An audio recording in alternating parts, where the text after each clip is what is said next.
Shabbat Shalom, good morning and good Shabbos.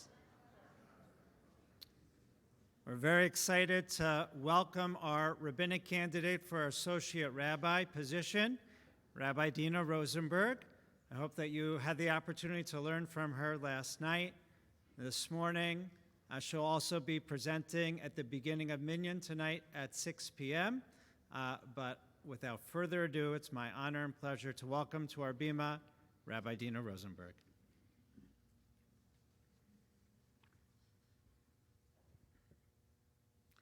Shabbat Shalom, everyone.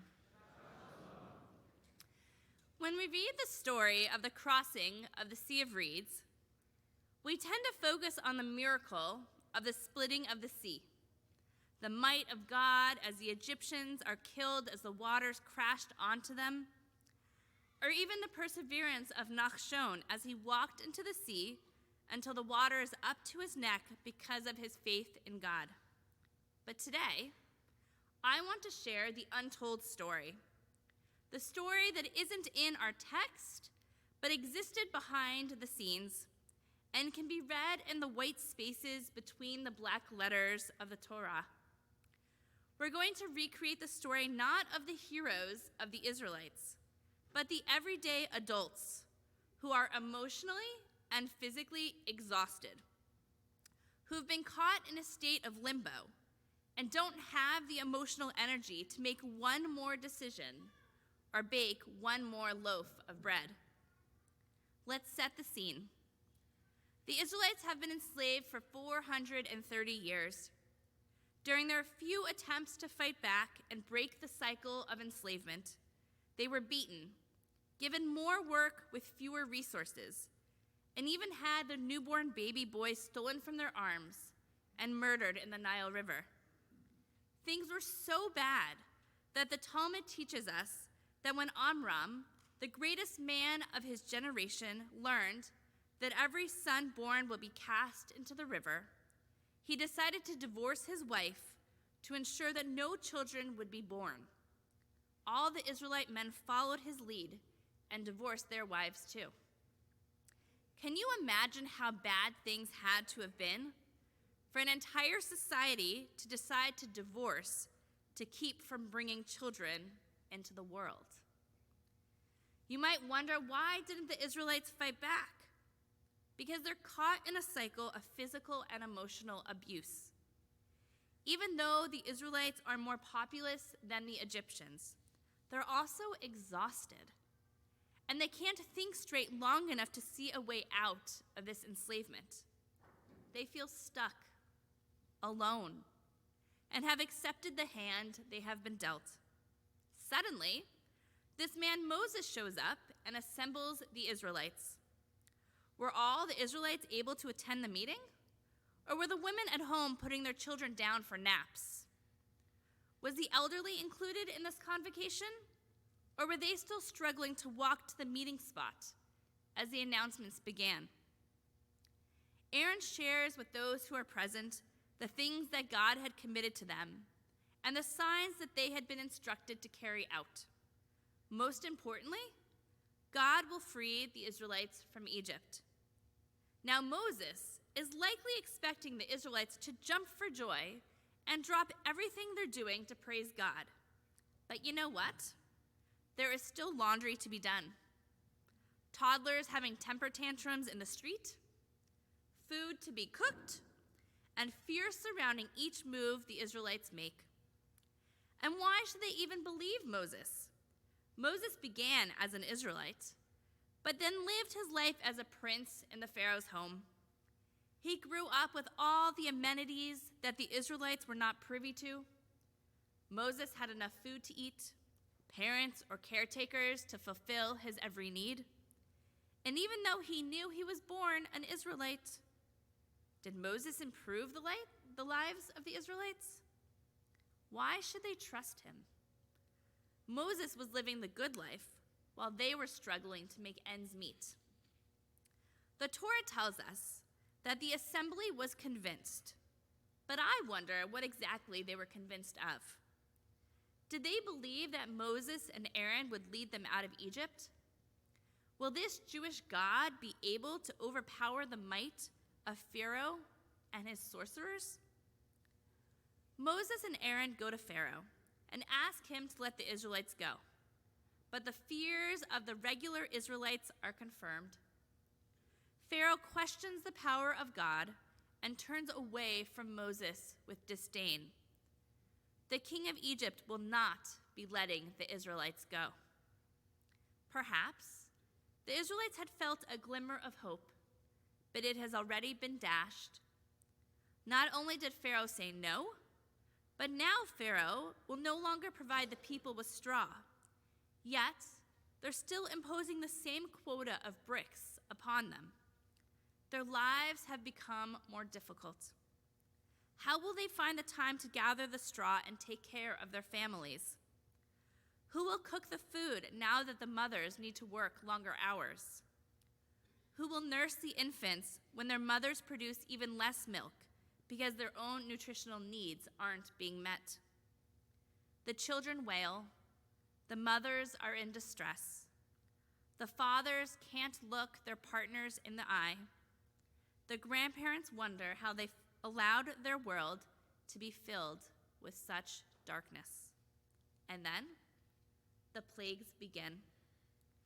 It's true that the Israelites did not feel the brunt of the 10 plagues, but can you imagine observing the despair surrounding the Egyptians? When you look out your window, you see the Egyptians dragging their feet as they search for water because their mouths are parched. And they're hungry because there isn't any water to cook with. You hear the screams of the mothers and fathers as they find their firstborn child dead. You might not like the Egyptians, but you are familiar with the despair and tragedy of losing a child. And you don't wish that on anyone. Your children are asking you questions about what is happening around them, and you have no idea how to answer them. Mommy, why are people crying in the streets? Daddy, why isn't God helping them? Didn't you tell me that God's job was to take care of everyone? Harshness and cruelty are everywhere. According to the Mishnah, the 10 plagues lasted an entire year. For an entire year, the world has turned upside down. Every few months, Pharaoh decides that the Israelites can leave. So you bake your bread, pack your belongings, and get your family ready for the long journey ahead. You let yourself hope about what your future could be like. You tell your children about the journey, and they are excited too. Maybe they won't have to spend their lives answering to the taskmasters and doing the harsh, back-breaking work of building. Maybe they will have a better life and more opportunities than you had. And just as you gather your belongings and begin to meet in the center of town with the glimmer of hope in your eyes, Pharaoh becomes stubborn and changes his mind again. With tears in your eyes and the wails of your children, you return home and unpack your few belongings. You look to your husband and whisper, "I can't do this anymore. I give up. Let's just accept that we're stuck here. We will never get out, and our children can't handle these constant changes. Truly, I can't handle them either. I won't allow myself to hope anymore."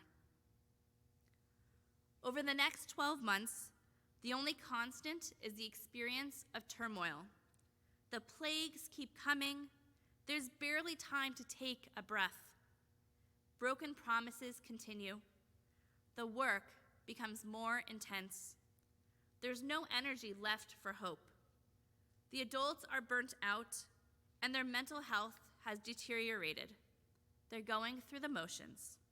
One day merges into the next. Dry, rinse, and repeat. Then Moses and Aaron arrive one more time and tell you that you need to slaughter a lamb and put the blood on the doorposts of your home. This is supposed to save you from something. You don't know what exactly. You're given a set of rules as to how you should slaughter the animal and when it must be eaten by. One more thing to add to your growing to-do list. You would think God could add a few extra hours to your day to give you time to fulfill these new requests. But you follow Moses' orders and spend the night celebrating. Except, how can you really celebrate when you hear the screams and cries of the Egyptians around you? The cries are so loud you can't sleep, so you are already awake when you discover that Pharaoh has given you permission to leave again. You hold back tears knowing the difficulty your family will have attempting to leave again. You pack up your things and don't even bother to try and finish baking the bread. You know that Pharaoh will become stubborn, and you will end up returning back to your huts and lives of enslavement once again. But you do what must be done. You gather quickly your belongings and some dough. You gather your children together and give them the speech you've given many times before about the long voyage you're about to go on, and you meet the other Israelites in the center of town. You begin your journey.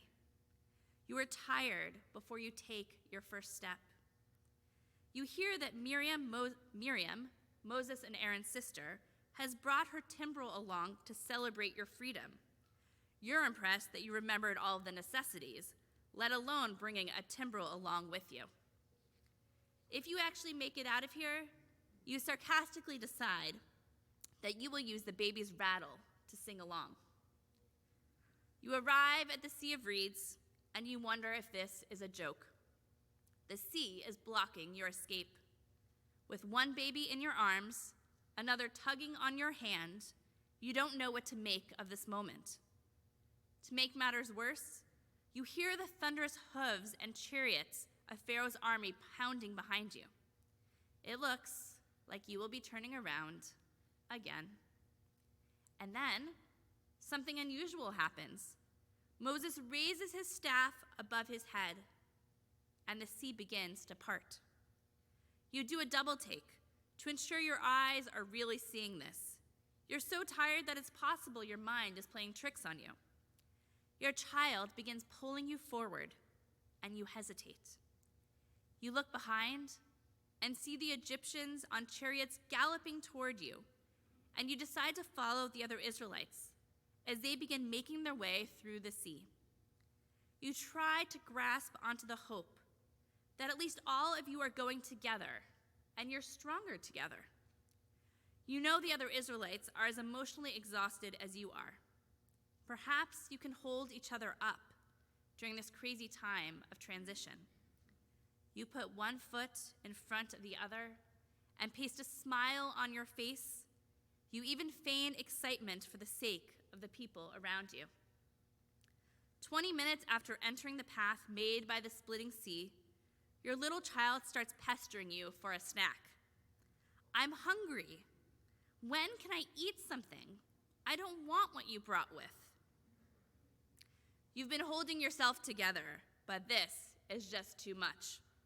You are about to lose it when something miraculous happens that even future generations will learn about in Shemot Rabbah.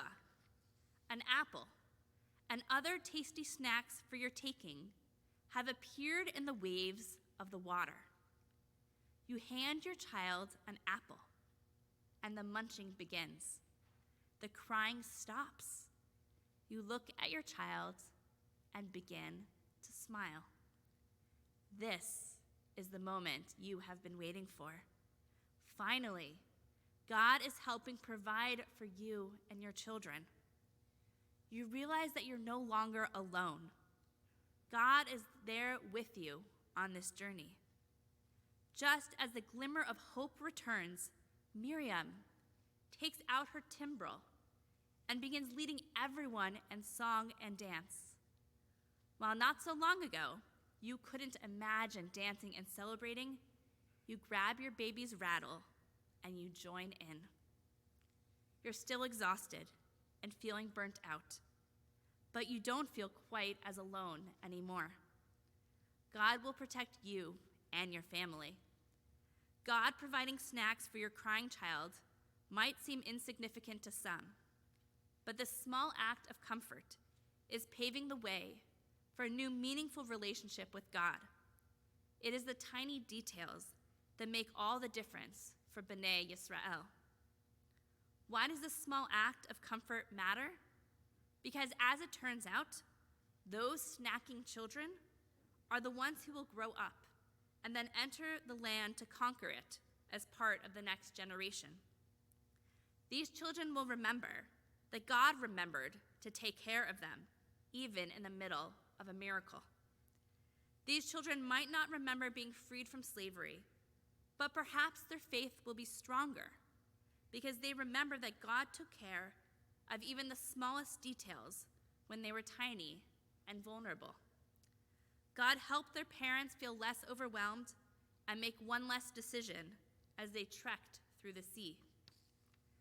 God has recast the tiny glimmers of hope that once flowed freely. The Israelites have a new opportunity to shape not only their views of the past, but also the way they look toward the future. God is with you. There is hope. Shabbat Shalom.